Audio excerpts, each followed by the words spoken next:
Canada and France have opened consulates in Greenland's capital following US President Donald Trump's threats to seize the territory. The consulates opened in Nuuk on Friday, signalling support for the Danish territory and NATO ally. Canada and France both oppose Trump's plan to gain control of Greenland. Before Friday, only Iceland and the United States maintained formal consular services on the island. Well, Lars-Christian Brask is the Deputy Speaker of the Danish Parliament. Thank you very much for joining me. So Canada and France just opened these new consulates. It's a show of solidarity with Denmark and Greenland. What political signal do you think that sends to Washington? A pretty strong signal, closer ties with the Kingdom of Denmark, and that they are serious about the sovereignty in Greenland.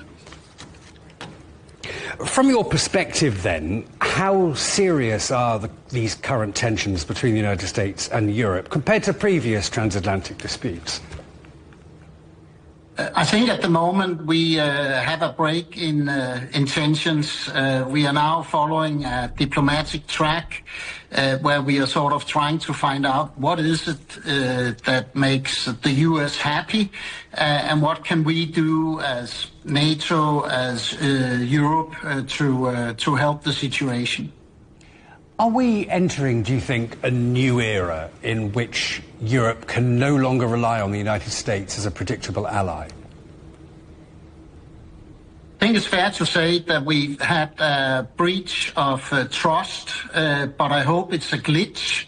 I hope things will sort of self out, and especially because we are now in a diplomatic track. We are not using social media or quick comments in interviews on Air Force One, etc. I think we are on a path where there is a solution. Will it change something in the future? Hopefully. I still think US is an ally, and I hope we'll have a better and trustworthy relationship going forward. So technical talks are underway, aren't they, between the US, Denmark and Greenland on this Arctic security framework. Tell us more about what this framework means and what would a successful agreement look like, do you think? Yeah, what it means is basically better to ask in the White House and the people around that.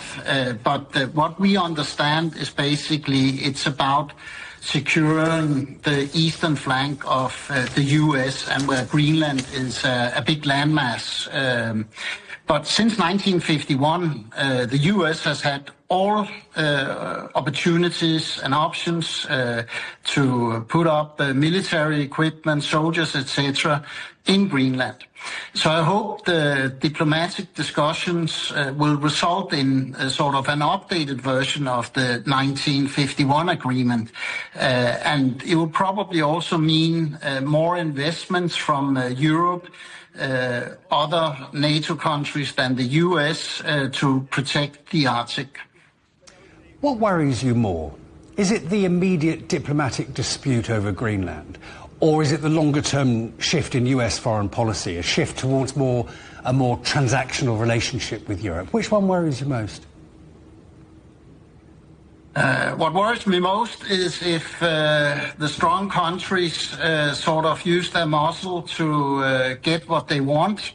But I can also see from a US point of view that Europe needs to invest more in its own security and the security of the Arctic, and I hope that will be the outcome of the discussions that takes place now and also in the near future. Lars-Christian Brask, thank you very much indeed for joining us. Thank you.